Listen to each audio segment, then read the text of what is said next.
Let's take a look at current events in the Haftorah. We're going to read the Shabbos. Shabbat Shira. Take a bird to lunch, Rabbi. Take a bird to lunch, or have a bird for a lunch. Shabbat Shira, because the Jews sang to Hashem.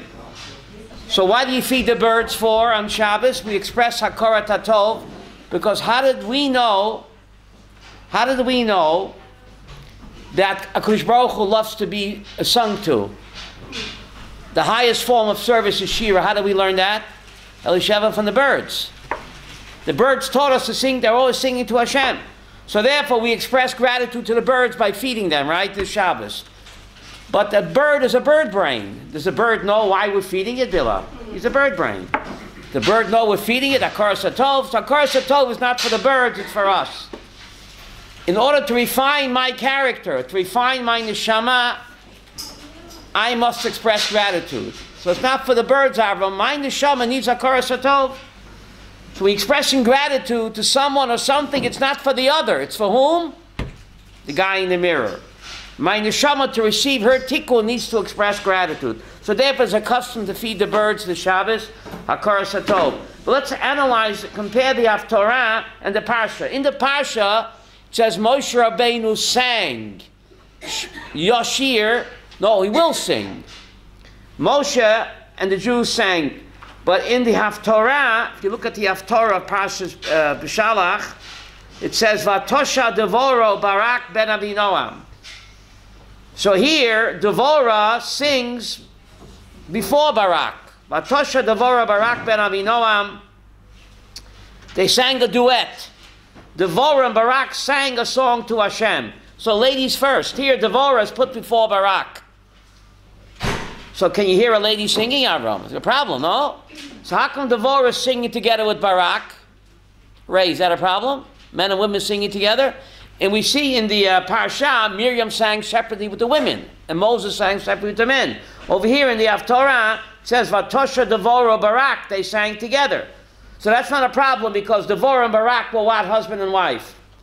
And a husband can hear his wife singing, so it's not a problem why Devorah sang together with Barak. But she gets top billing over here because she's a Navi and he's not a Navi. So she sings the song praising Hashem, just like God drowned the Mitzrayim in the Red Sea. A few centuries later, God drowned the Canaanite army in the Nachal Kishon. The Nachal Kishon, a similar miracle, and therefore Devorah and Barak are singing to Hashem. So Devorah was a Navi, judge of Israel. So you have a female judge and Navi. And she's not the only one, because if you look at in the Haftorah, where the Sfardim begin, Pasuk 6, B'mei Shamgar, B'mei Yael. So Rashi says, just like Shamgar was a judge, Yael was also a judge.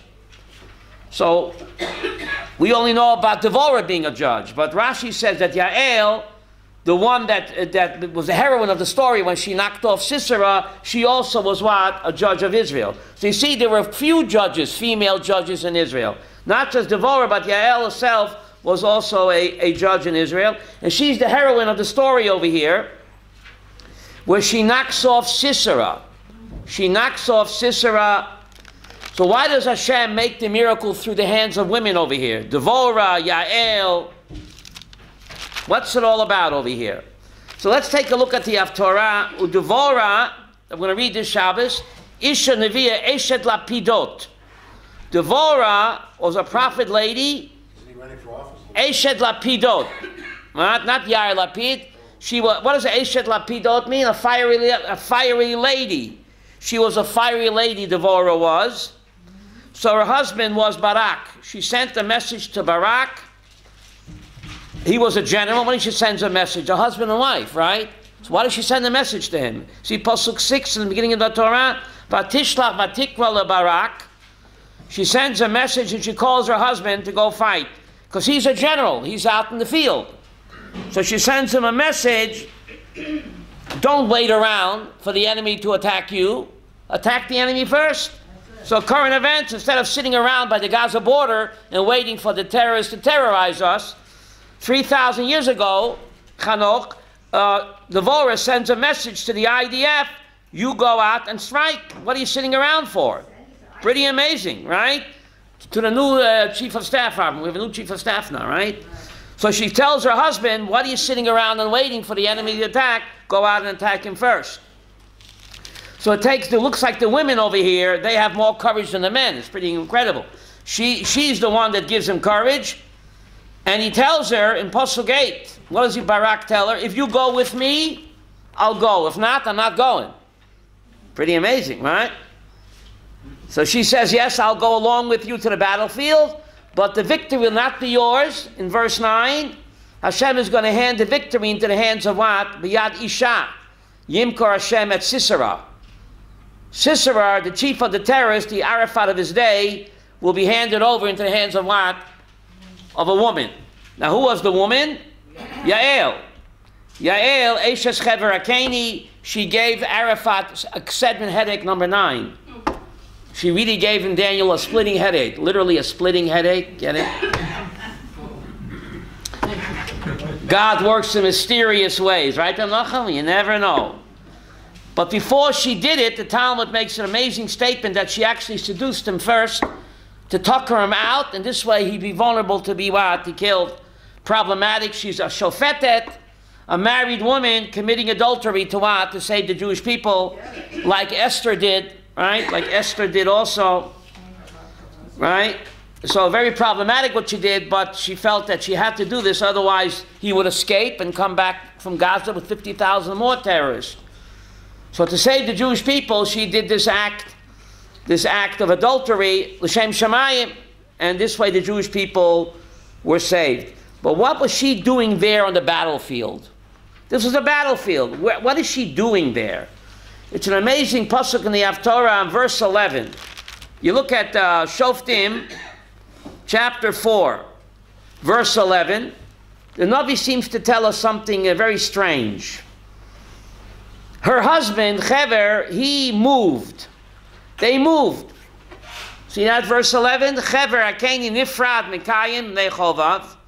And he pitched his tent where? In this place called Kedesh. That's the battle between the IDF and what? And Sisera. Why do we have to know that what? That Mr. and Mrs. Yael, they moved to the battlefield over here. They got up one day and the husband and wife decided to what? We don't like the neighborhood anymore, it's too noisy. Let's move. And where did they move? To a place called Kedesh. And that's exactly where the battle is going to take place. Why is the Navi telling me this, Ray? Why? Seems to be insignificant. HaKadosh Baruch Hu is in charge. He's maneuvering. One fine day, Chever tells his wife, listen, honey, I don't like the neighborhood. The neighbors are too noisy. I found a nice place in a place called Kedesh. Let's move. Right? So they packed up and they moved. Right? And shortly after, the battle between the IDF and Sisera took place. Where did it take place? Exactly where Yael and her husband moved. Winky dinky. So the Navi is telling us something amazing. Where a person lives and when he decides to move is also what? All from Hashem. You might think you want to move here, you don't like the neighbors there, it's a better neighborhood. But everything is orchestrated by Hashem. If Yael and Cheva wouldn't have moved to the battlefield, she would never be in the position to what? To kill Arafat and save the Jewish people. So Hashem put the bee in the bonnet of her husband and her. They don't like the neighborhood, let's move, and exactly they're going to move where this battle is going to take place. So the Navi is telling us whatever happens to us in life, we move here, we go there. It looks like we're in charge, but actually what? The big boss is making the moves, and he positioned that she would be there on the battlefield in order to what? To be the instrument of saving the Jewish people. Dafke there she was, on the battlefield. That's why they decided to move. They liked the scenery, whatever, right? So she was in a position to save the Jewish people. Yael, the heroine, one of the shofetet, to save, just like Esther, centuries later, saved the Jewish people. And in this week's Parsha also, the Shirat Hayam, Moshe sings, but Miriam sings with the ladies. And Rashi makes an amazing statement. When Moshe sings, there's no musical accompaniment. Moshe just sings with what? With the men, with the voice. But the Torah says, by Miriam came out with the ladies with tambourines and drums. Tambourines and drums. Says Rashi, where did they get tambourines and drums in the Sinai desert, right? So Rashi says, they went to Sam Goody's. No Sam Goody's store out there, right? Rashi says that, remember Sam Goody's? That the righteous women of that generation knew that God's going to make great miracles for the Jewish people. So when the men were raiding the jewelry stores, the ladies went to Sam Goody's and took out the musical instruments, because the women knew that the highest form of serving Hashem is what? Singing and musical instruments. Even Moshe and Aaron didn't know that. The highest form is Klei Zemer, says Rashi. Klei Shel Zemer. And the women knew that. The men didn't know that. Women had a Bina Yetera. Women are closer to Hashem, more in touch with Hashem. And therefore the men went for the gold, and the ladies went for what? The musical instruments, because they knew that the highest form of serving Hashem is what? Through musical instruments. And King David learned from them. King David learned from them, and the Levites in the temple learned from what? The righteous ladies. So the Parsha begins, Vahi b'shalach para ta'am. Parsha b'shalach, Exodus 13:17. Paroi, let the people go. Paroi, let the people go. That's what it says in Exodus 13, verse 17. But we have a problem, because you look at Exodus 14, verse 5, it says the king was told that the people escaped. What do you mean the people escaped? It says, Paroi, let them go. So how come it says in Exodus 14:5, the king was told that what? That the people escaped. The psukim, David seemed to contradict himself, right? So to answer this question, we have to ask another question. Remember back at the burning bush, Hashem said to Moshe, go tell Pharaoh we want a 3-day furlough. Right? Why did God tell Moses to lie? They want a 3-day furlough. And Moses kept saying that we want a 3-day furlough, implying that after 3 days, what? We're going to come back. Why would God tell holy Moses to lie? Does that make it? Why? So Rashi points out over here this contradiction. The Parsha says, Paro, let the people go, and then it was told that the people escaped. Seems to contradict. So Rashi says that Pharaoh sent along KGB agents with the Jewish people, because he thought they're coming back after 3 days. Once the 3 days were up, the KGB saw that what? The spies, they're not coming back. So they went to Pharaoh and they said, Pharaoh, they double-crossed you. They double-crossed you, right? So Pharaoh gave chase to them, and he wound up in the bottom of the Red Sea. So how does that justify Hashem telling Moses to lie? The Mitzvim deserve to drown, David. Why? Because they drown Jewish babies. We know God always punishes midah keneged midah. So the Mitzvim were supposed to be punished by drowning. How are we going to get the Egyptian army to the Red Sea? The old fake out. This is the trap. So Hashem said, tell him we want a 3-day journey, implying that we're going to come back. We're not. And this way, Pharaoh will feel that he's double-crossed. It's called the old sucker play. It's a trap. They don't want a 3-day tour. But this is the only way to get them to what? To the Red Sea.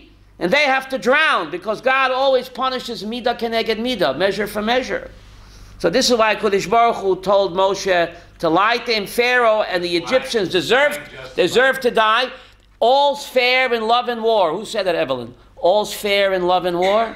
So this comes from over here, right? So you're dealing with a scoundrel like Pharaoh. You can lie to him because he has to get what's coming to him, and that's drowning. And the only way to get him to the Red Sea is if he felt that he was what? Double-crossed, right? It's a trap. That's what Rashi says, to get him to drown, because God always punishes midah keneged midah. But anyway, you ever hear the expression, I carry a torch for somebody?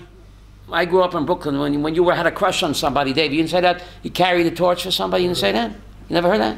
Yes. I'm the only one? No. We do it in Chicago. Right? Chicago also. Where does that come from? When you love somebody, it's called carry the torch for them. Ray, I'm dating myself, but that's what we used to say. Everything comes from the Torah. This week's Parshat, Parshat B'Shalach, it says, Hashem holach lefneim ba'amud eish. Exodus 13, verse 21. It says, literally, God carried the torch for us. God walked in front of us, ba'amud eish, in a pillar of fire. God was in love with us, so he carried the torch for us. Incredible. Billah. You can check it out, this week's Parshat. Hashem holach lefneim, laila ba'amud eish. To light the way for us, to carry the torch for us. Pretty amazing, right? Now, the Gemara actually learns halacha from over here. HaKadosh Baruch Hu is our parent. Can a parent do a service for a child? God is carrying the torch for us. A child has to do service for a parent. But can a parent do a service for a child? So the Gemara in Kedushin learns from here, Evelyn, Av shemochel al kavodo kavoidoi mochel. A parent can be mochel his kavod. He can be mochel his kavod, and he can do for a child. Where do you learn it from? Here. Right here. Because Baruch Hu is our parent, right? B'ni b'chor Yisrael. God says, my firstborn son is Israel, right? And yet he's carrying the torch for us. So the Gemara learns from here that a parent can be mochel on his kavod and do a service for a child. And who taught us that? Our parent, with a capital P. In this week's Parshat. That's pretty amazing. In this week's Parshat. So the Jews left, and Moshe, he took the bones of Joseph with him. Right? Moshe took the bones of Joseph with him. So the Talmud in Psachim points out, all the Jews were busy taking the gold, and Moshe Rabbeinu what? Took the bones, right? Go for the gold, right? But Moshe took the bones. So the question Rav Soloveitchik asked, it's very nice to take Joseph's bones. But there was a command of God that the Jews should take the gold out of Egypt. Like it's a mitzvah to put on tefillin. It's like a mitzvah to shake a lulav. The Jews had a command to take the gold out of Egypt. How could Moshe Rabbeinu ignore Hashem's command and go for Joseph's bones? That's pretty interesting. How could he do that? It's a Koras HaTov. So Moshe is a Koras HaTov. A Koras HaTov. His tomb was made out of silver. So he did a Koras HaTov. His tomb was made out of 1 silver. second. So a Koras HaTov. So Rav Soloveitchik said a Koras HaTov. But a Koras HaTov is fine. But how does it overrule a command of Hashem? Hashem said every Jew, Moshe is also Jewish, every Jew has to go and take the gold. The Talmud Psachim says Moshe ignored that command. Instead of taking the gold, he what? He took the bones. Because HaKoras HaTov. So why did all the Jews had to express gratitude to Yosef HaTzadik, right? So the Medrash explains that the brothers, who instigated the brothers to sell Joseph? Who was the instigator? Reuben. It was Levi. Levi was the instigator, says the Medrash. So Yosef HaTzadik treated Levi just like all the other brothers, with kindness and benevolence. Whose debt of gratitude of the brothers was greatest to Yosef? Levi. Should be Levi, because he was the instigator, the ringleader. Yet Yosef showed kindness to Levi like he did to all the other brothers. So Levi's debt of gratitude was the greatest. Moshe Rabbeinu was a grandson of Levi, right? So Moshe felt that my grandfather owes Yosef more than the others. So therefore, HaKoras HaTov trumps even a command of Hashem. Here Rav Soloveitchik is pointing out over here. Hashem said, go for the gold. Moshe said, excuse me, I come from Levi. My grandfather owes Joseph more than all the others. I'm going to take the bones out. HaKoras HaTov trumps all, even a Torah mitzvah. Says Rav Soloveitchik, why? Derech Eretz Kadma LaTorah. So therefore, Moshe Rabbeinu ignored Hashem's command, didn't take the gold, but he took the bones because he felt that his grandfather Levi's debt was greatest, and therefore he had to express to the HaKoras HaTov, and therefore he took the bones of Joseph with him, Dafke him, who comes from Levi. Dafke him, who comes from Levi. Yehuda Lev is onto something great. There's another explanation. 1 down and 69 to go, right? There's a pasuk in Mishlei 10. Chacham Lev yikach mitzvot. Chacham Lev, how do you say that in English? The wise-hearted will take mitzvot. So Talmud Pesachim says, who is the wise-hearted that takes mitzvot? Moshe Rabbeinu. Because he took the bones of Joseph. So should have said, David, yikach mitzvah. How come it says mitzvot? He took the bones of Joseph. There's only one mitzvah. So why does Mishlei 10 say Chacham Lev yikach mitzvot in the plural? Huh? Yehuda was onto it. King Tut. How did they bury their pharaohs? With loads of gold. So Moshe Rabbeinu was a Chacham yikach mitzvot, not one, Evelyn, two. Mishlei 10. He took the bones and he also what? Got the golds in the casket. What's it called? Sarcophagus. Right? But they found in King Tut's tomb. So therefore, it's Chacham Lev Yikach, not mitzvah, but what? Mitzvot. He took the bones of Joseph, and he also got the gold that they buried their pharaohs in. So therefore, it's mitzvot and not mitzvah. That's pretty amazing, huh? Oh. Isn't that interesting? The sea split when it saw Joseph's tomb. When it saw Joseph's kever, the sea split. If it hadn't been for him having the sea split. Right? Hayom ro vayonos. The sea, King David says in Tehillim, the Yam saw and it split. Vayonos, it split, right? I thought because the women went up to their necks, everybody. What? One guy went up. Nachshon jumped in. Right? He didn't care. Right? So he swam up to there. So it split. Why would the sea split? Why did it split? Because it saw what? Yarono Shel Yosef. So what? What says Yarono? Huh? It says Hayom Ro Vayonos. Split. The word Vayonos is written where? When Mrs. Potiphar tried to seduce Brother Joe, it says Vayonos Achutza. Coinky Dinky, the Torah uses what? The same word. Joseph split 210 years earlier, so therefore the sea what? Also split. Joseph went against his nature, a handsome young boy, right? And this was a beautiful woman, and every day she tried to seduce him. So Vayonos, he split, he went against his nature, so therefore 210 years later, what happened, Ray? The sea also went against its nature and also what? Split. Same word, Vayonos. Vayonos, the same word. Now, Pesach, if you think about it, Pesach is the only 2-day yontif from the Torah. You know that? Yes. There is no other 2-day yontif in the Torah except Pesach. Rosh Hashanah, when the Torah professors what? It's 2 days. No, don't mix me up. Minat Torah. Rosh Hashanah is only 1 day from the Torah. On the Torah, second day is the Rabbanan. Sukkot, Shmini Atzeres is a separate yontif. How do I know? You make a Shechiyanu. Do you make a Shechiyanu on the 7th day of Pesach, Daniel? No. Because the 7th day of Pesach is what? Part of Pesach.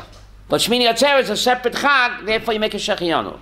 So, Ma Nishtani, David, you can't ask the same questions every year. I'm telling you, people get bored. Ma Nishtana Pesach Mikol HaChagim, it's the only 2-day Chag from the Torah. That's a good Ma Nishtana, I think. Pesach? Ma Nishtana Pesach Mikol HaChagim. It's the only 2-day Chag from the Torah. First and the 7th day. Right, there is no other 2-day Chag from the Torah. Ma Nishtana. So you want to hear my answer, or you want to hear the Baal Shem Tov's answer? Huh? Both. Both, okay. So let me give you my answer first. On the first day of Pesach, God took Israel out of Egypt. But on the 7th day of Pesach, God took Egypt out of Israel. You ever heard of the Patty Hearst syndrome? I think it's called the Stockholm syndrome. where you will begin to identify with your captors. He b'shalach paras ha'am. That's true. All the miracles Hashem did, all the plagues, who did they give credit to? Pharaoh. Very strange verse. Therefore it says Vayihi. Vayihi, Gemara Megillah says Loshen Tsar. God says Vai Vai, verstoppt the cup. After all I did for you, who are you giving credit to? B'shalach Paro etam. Paro is the one who let you go. Hello? Vayihi, Vai Vai. So the Jews were suffering, I think it's called the Stockholm Syndrome. Maybe the Patty Hearst Syndrome. They identified with Paroi.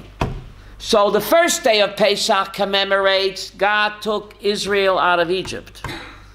Only on the seventh day of Pesach did God finally take what?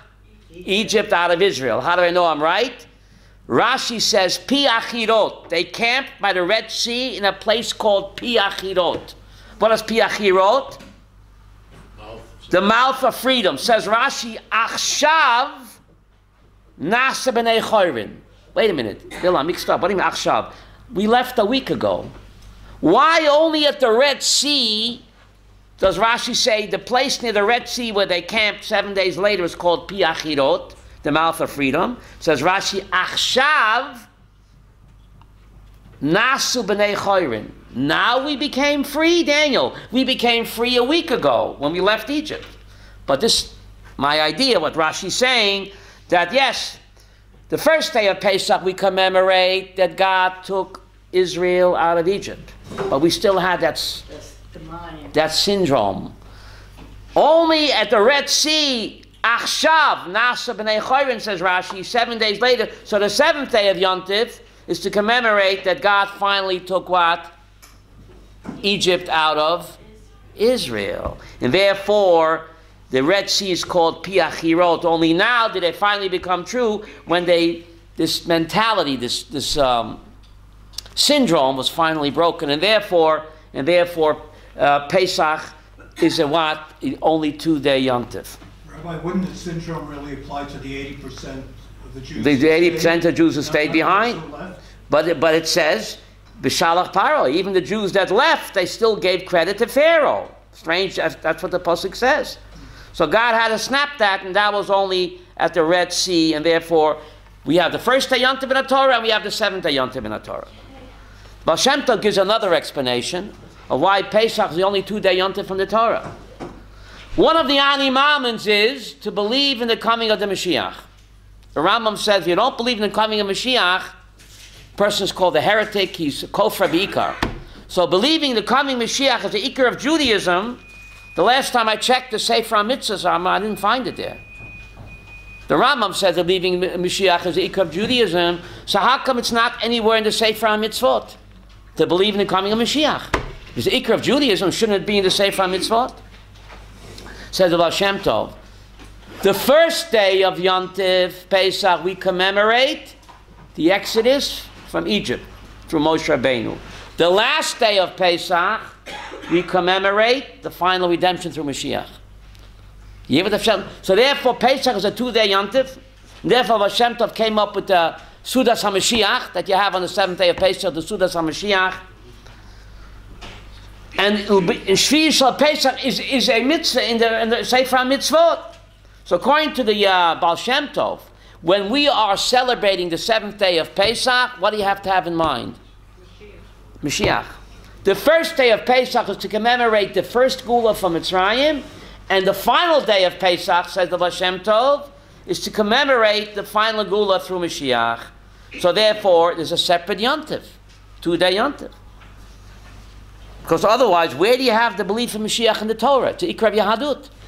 But by celebrating Shvi Shal Pesach, says the Baal Shem Tov, and by having Sudas HaMashiach, you are inculcating the belief that just like God redeemed us from Egypt, He will also redeem us again under, the first Redeemer was called Moses, and the final Redeemer is called what? Mashiach. And that's why Pesach is the only 2-day Yom Tov min HaTorah. Pretty interesting, right? The Shirat Hayam.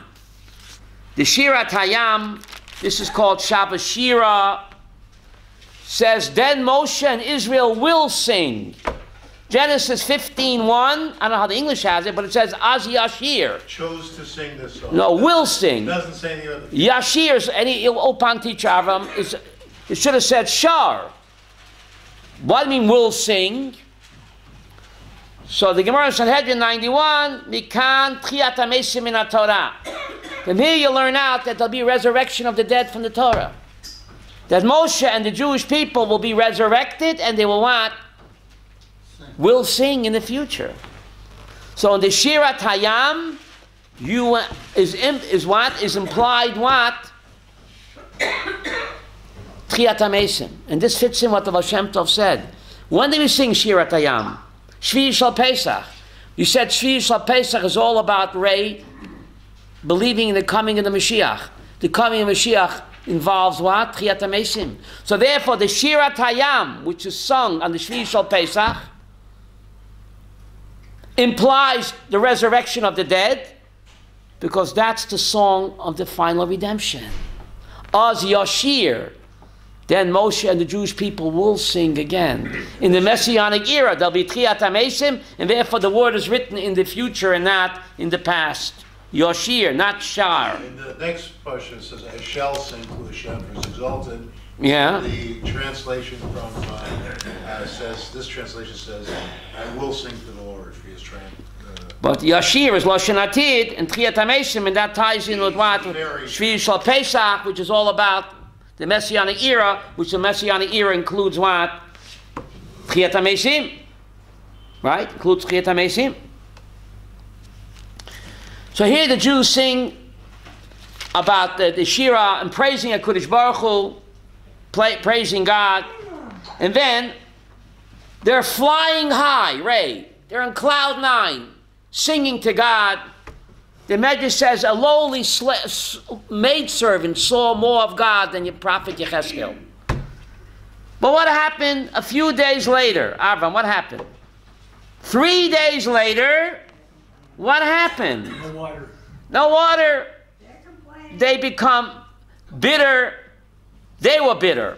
Not the water. Not the water. Baal Shem Tov said water is not bitter. Water has no taste. But if a person is bitter, then whatever he eats tastes what? Or drinks tastes bitter. They became bitter. What happened? They were floating on cloud 9. All of a sudden, 3 days later, they hit the pits. Professor, what's going on over here? Remember that song? Riding high in April, shot down in May. What's the message over here, Ray? What's the message? Says the Ramchal something amazing. Don't get too attached to Olam Hazeh, because the good times cannot last. You just experienced the wonder of wonders. Splitting of the Red Sea, you saw God face to face. You're in ecstasy, but you have to know there's going to be what? A crash. Olam Hazeh is all about ups and downs, ups and downs. Don't get too attached to Olam Hazeh, says the Ramchal. Because the good times, enjoy them while you can, but they're not meant to last. Why not? To teach us that this world is only what? Temporary. Enjoy it while you can, but you have to know it's only temporary. So the Jews had this tremendous letdown. Yes, life is full of bitterness. Even though one day you're in ecstasy, it can't last, because this world, by its definition, obviously, is only temporary. Don't get too attached to it. There's bound to be letdowns. It's pretty interesting. So Dafka, after the most ecstatic experience of Yam Suf, they come 3 days later, and they become bitter. The water is bitter. Hashem is teaching them, this is the way Olam Hazeh operates. The good times are not meant to last. Enjoy them while you can, but you have to know you got to take the good with the better. The good with the bitter, or the good with the better? What do I say? Powerful message that the Ramchal is teaching us over here. Of Dafka after Shirat Hayam, they were floating on cloud 9. And they hit the pits over here. They became bitter. The water is bitter. So Hashem told them what? In verse 26. Im Shemo Tishma B'Kol Hashem Elohecha V'Yashar Be'einav Taseh V'Hazanta L'Mitzmotav. V'Hazanta. What does hazanta mean, Litzmosav? Listen, From the word ozen. from the air. The word ozen, the Torah gives you proper balance so you can handle the good times and the better times and the bitter times, lo yaleinu. The Torah gives you proper balance in life. But the word v'hazanta, from the word ozen, it's pretty incredible. The word ozen, doctors tell us that to have proper balance in life, you shouldn't tip over. It's all where, right? It's in the ears. Coinky dinky? It's incredible. The word v'hazanta l'mitzvotav. To have a proper balance in life, in the physical sense, it comes from the ear. And the Torah is saying it, to have a proper balance in life in the spiritual sense, you have to listen to the words of the Torah to be able to handle all situations and not go to pieces, like Elena, when things don't go your way, which are bound to happen. Pretty incredible. V'hazanta, proper balance is in the ear. Ani Hashem roifecha. I am God, your doctor. It's the only profession God calls himself in the Torah. David, your profession. I'm not making this up. The only profession that God calls himself in the Torah, Ani Hashem roifecha.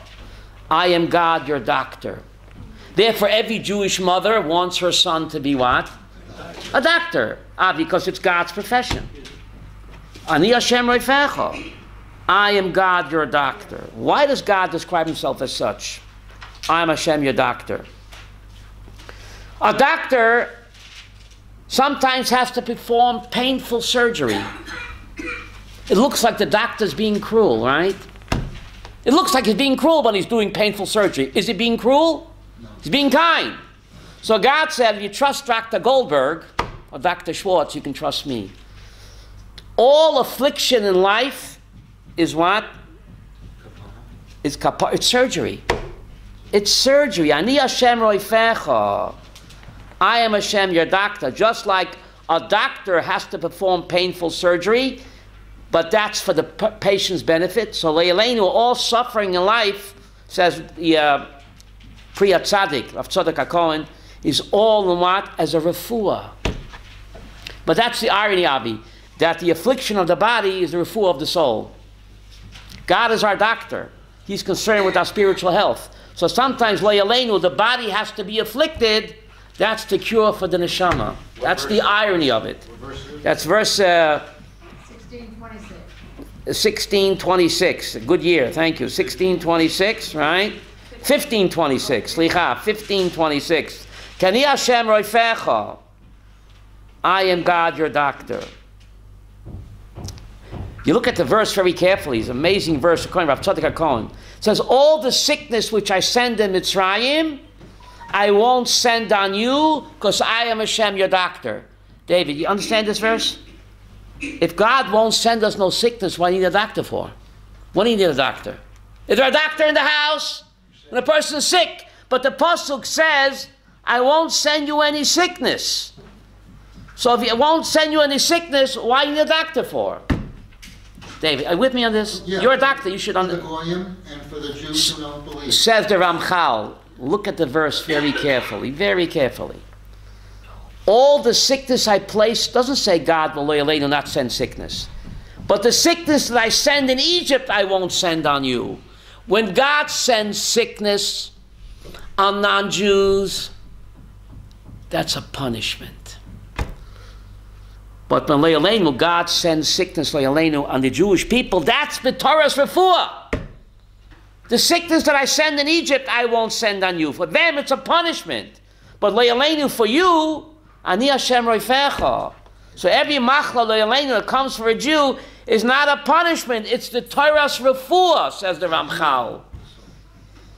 And we see it. Sometimes a doctor looks like he's being cruel. Well, we know he's not being cruel. He's being kind. So God says, I'm that doctor. I'm concerned with your neshama's eternity. So sometimes the body has to be afflicted for the neshama to get her cure. What an amazing pasuk. Ani Hashem roifecha. I am Hashem, your MD. The only profession that he calls himself in the whole Torah. Ani Hashem roifecha. God's profession. Right? Then we have the Parsha of the man. Why do they call it man? Maral says, why do they call it man? Because they have this food from heaven. And the first question, what does a Jew ask? Ma nevarech. Ma nevarech. So the Maral said they asked Moshe Rabbeinu, Man is Rosh Tevos Avram, FBI. Ma nevarech. What bracha do you make? So Moshe told them, says the Maral, Hamotzi lechem min hashemayim. Hamotzi lechem min hashemayim. Ma nevarech.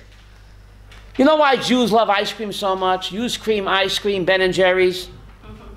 Unkelos says something amazing. Daniel, what was the man? Look at Unkelos. And Exodus 16:14, Glida. Unkelos says that, I'm not making this up. Look at Unkelos, Exodus 16, verse 14. The last three words, Glida Lara. The man was like ice cream. You scream ice cream, we all scream for ice cream, right? So if you didn't fantasize, it tasted like ice cream. But if you fantasized, it would turn into anything that you wanted, right? So Glida, Unkelos says it was Glida. Interesting, right? Now we know everything in the physical world is only a reflection of what? Of the spiritual world. We know that because the physical world is only a reflection of the spiritual world. Whatever is true in the spiritual world has a parallel in what? Physical world, and vice versa. So the man tasted like anything you wanted, right? Where do you find that parallel in the physical world? Fasten your seatbelts. If you don't look inside, you think I'm hallucinating. You got to look inside, David. Exodus 16, Pasuk 23. Speaking about the man, I couldn't make this up. Shemos Tezayin, Pasuk Chav Gimel. Vayomer Aleim, Hu Asher Diber Hashem. Shabbaton, Shabbos Kodesh Hashem, Mocher, Eish Asher Tofu. Evelyn, you getting this? What in the physical world reminds you of the man? That it can taste like pastrami or ice cream? Tofu. The Torah says the man is called tofu. Isn't that kawinky dinky? I don't think so. Shemos Tezayin Pasuk Chav Gimel, speaking about the man, it says Asher Tofu. So tofu means bake. How do you bake ice cream? What do I have to tell me to bake for? But the word tofu is exactly the physical parallel to what? Tofu. To man. Rab Chanoch, kawinky dinky? Says by the man tofu. That's what tofu is. Whatever is true in the spiritual world is true in the physical world and vice versa. That's pretty incredible, right? So if you fantasize, the man would taste like whatever you're thinking about. Like modern day tofu. Let's say, Avram, you fantasized about a ham sandwich. Hear my question? I don't know the answer. Would it taste like a ham sandwich? I don't know. I'm asking you. Tasted like anything. What? I don't know. One of our foods is bacon. What? One of our vegetarian foods is Well, you fantasize it would taste whatever you wanted, it would taste like it. So I'm asking, if you fantasize about what? Bacon, would it taste like bacon? I don't know. I don't know. You never had it before. I don't know. But would, right? Interesting, right? Lechem Mishnah.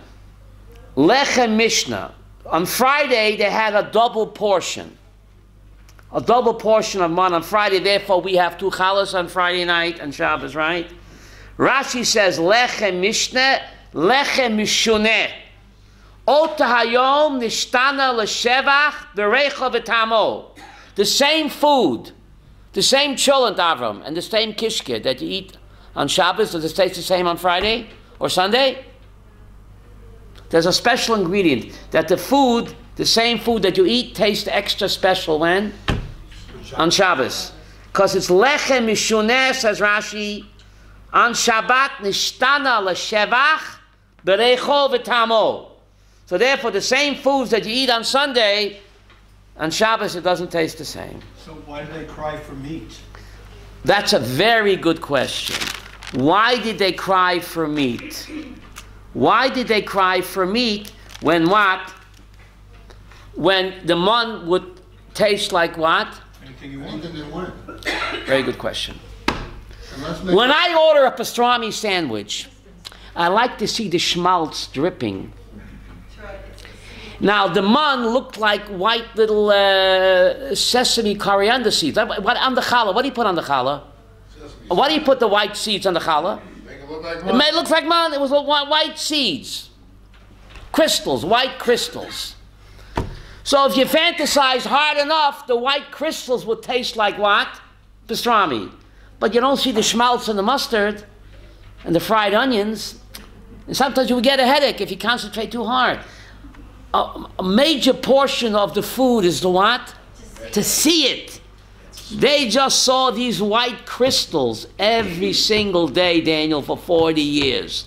They got a headache after a while. They're concentrating, you know. You had a bad hair day, you couldn't concentrate. So the white crystals. So therefore, they wanted to see. Who said, where's the beef? Avram, who said that? Where's the beef? We want to see the schmaltz dripping on the pastrami. Not so healthy, but once in a while, right? Therefore, they complained. They complained. Pretty interesting. The man, kizera gad lavan, it's like white coriander seeds. That's what it looked like, the man. So the end of the parsha, Amalek attacks. They said, Ayesh Hashem b'kirbeinu u'mayin. They began to question. They said, is God in our midst or not? Who comes? Arafat comes to attack.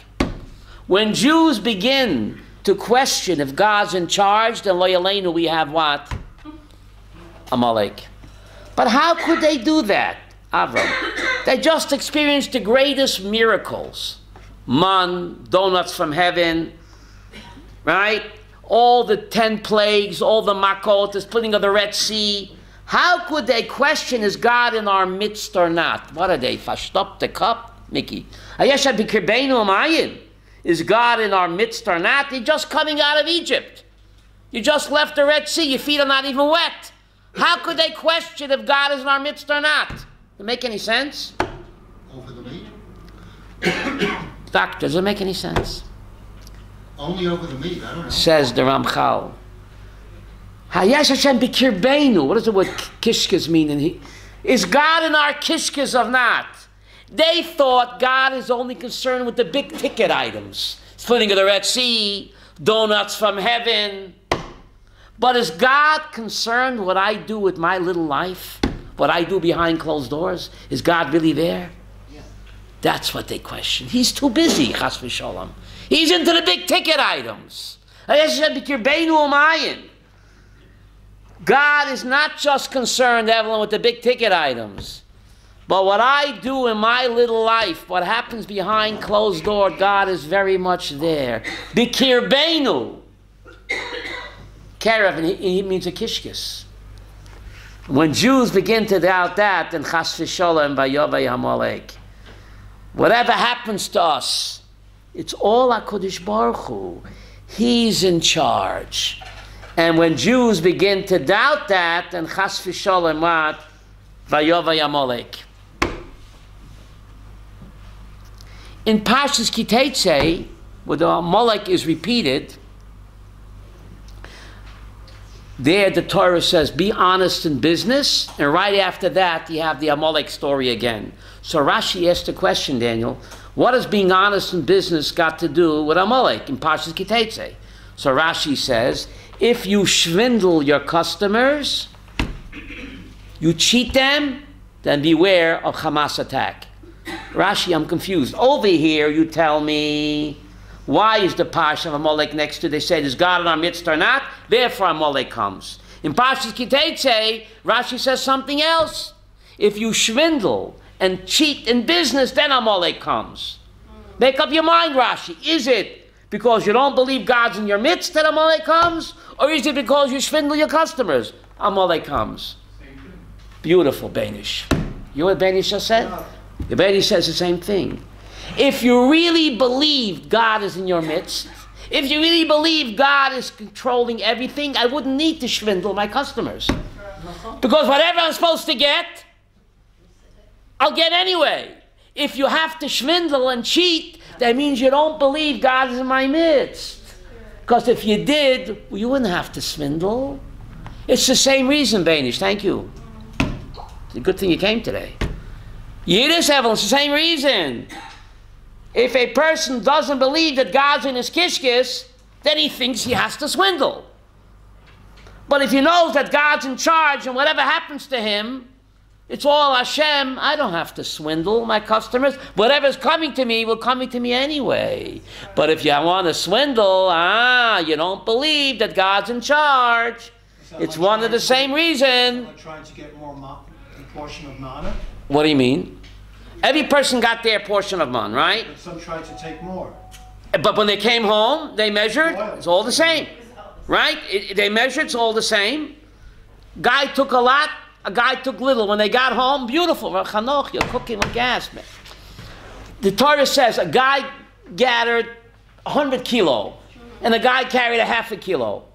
Right? When they got home, and they measured, each one got exactly 1 omer per family member.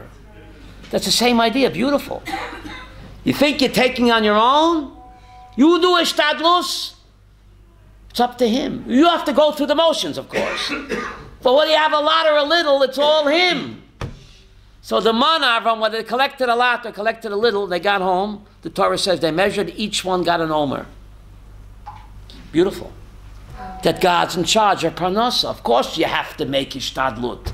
If they wouldn't have gone out and collect the man, Professor, they would starve to death. If they wouldn't go out to collect the man, they'd starve. You have to make ishtadlut. But you have to know in the final analysis, it's all the big boss.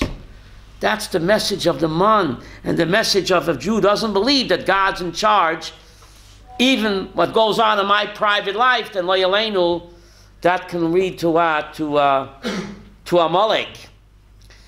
Rashi made a strange comment over here. Moshe Rabbeinu, his hands became heavy. Couldn't lift up his hands.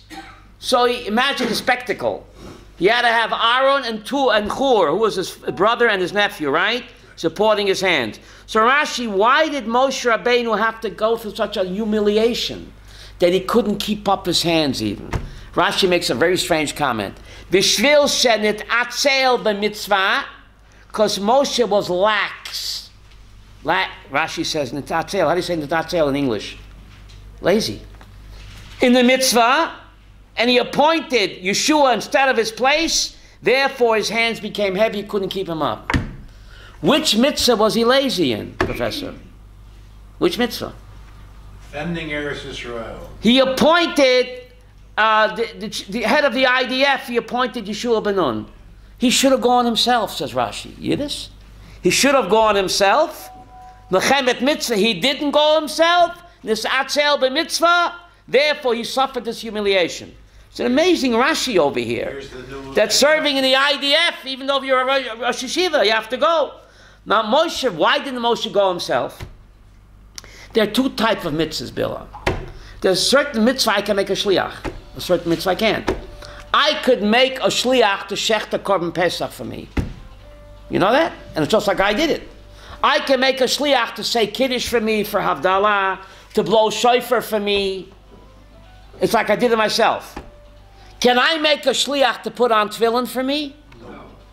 Moshe Rabbeinu thought that serving in the IDF you can do through a shliach. It's like kiddush and havdalah or shofar. Hashem said no. Serving in the IDF is a mitzvah shebegufoi. It's like tefillin.